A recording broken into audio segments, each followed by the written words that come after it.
Today I'm going to be teaching you how to use colouring pencils in a more professional and detailed way. So this is for my Year 10 students, their GCSE project Natural Forms, and we have been working on a papaya. In their worksheet they have a papaya or they have a peach to choose from, but this could work with any natural form or any particular image. So I have been using woodless colouring pencils, and I have quite a range of colours here. Now if you only have a few colours in your colouring box, don't worry about it, because you can layer them up to create lots of different tones and lots of different tertiary colours between your primary and your secondary. So I hope you enjoy this, and I hope you create something wonderful.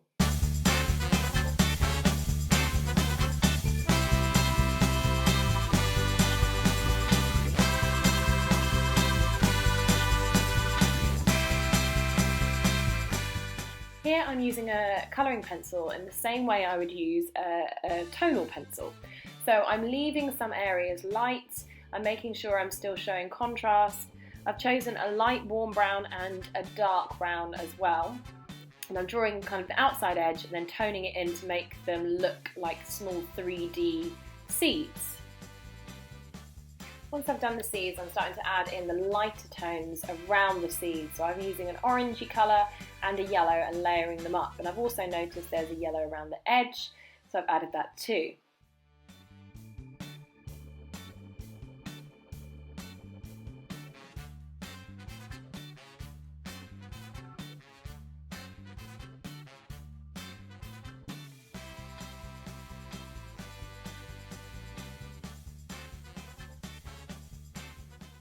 I'm going to use the same technique on the other side, so I'm starting with my red this time, and I am colouring in anywhere that is the darkest areas of the papaya flesh, so using red and blending it out and leaving some areas white. Then I go in with my orange and I layer over the top of my red with my orange and fill in those blank areas with the orange. And then finally I go in with a yellow and I colour in the whole area, so over the red, over the orange, and this really brings all the colours together and makes them blend. And then afterwards I just take out my red and just press a little bit harder to make some of the papaya even more deep toned. Using a brown, I'm starting to add in some more tones just like I would if I was using a pencil. And then I'm starting to work on the outside of the papaya, the green. So starting with a blue, so thinking about my harmonious colours, what is the darker shade next to green on the colour wheel? Well, it's blue, so I'm going to start off with blue in my darkest areas of the papaya.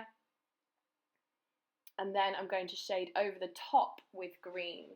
So there's always two or more colours layered over each other, apart from areas that I want to keep completely white. So over here I'm going over with the darker green first over the top of the blue, and you'll see it comes out darker, and then pressing lighter on the lighter side. I'm adding a bit of yellow on the lighter side as well, and making sure that any light areas I keep completely blank, because it's really hard to use a white colouring pencil effectively. And finally I'm using a black colouring pencil. Now I'm being really careful not to just outline everything in black, but I'm adding just tone where I see it, so between the seeds, maybe a little bit around the edges there, but don't just outline, you want to show tone.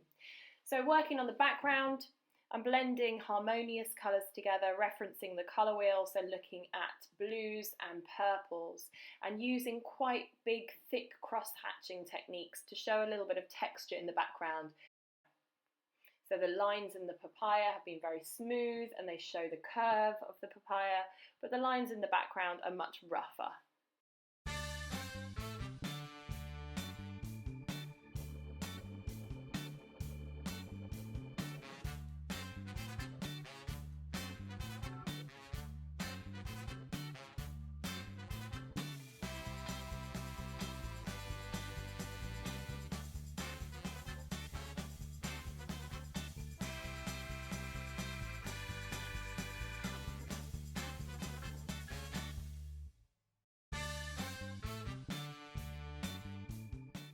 So to recap, always use the colour wheel.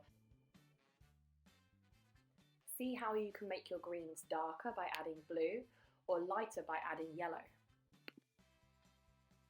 Remember, you can change the pressure of your colouring pencil and create darker and richer tone by pressing harder and lighter tones by pressing lighter. And finally, consider the 2-colour rule, which is where there's at least 2 colours layered over the top of each other in order to make the colour really rich. Now, of course, do not do this if you want an area to be white.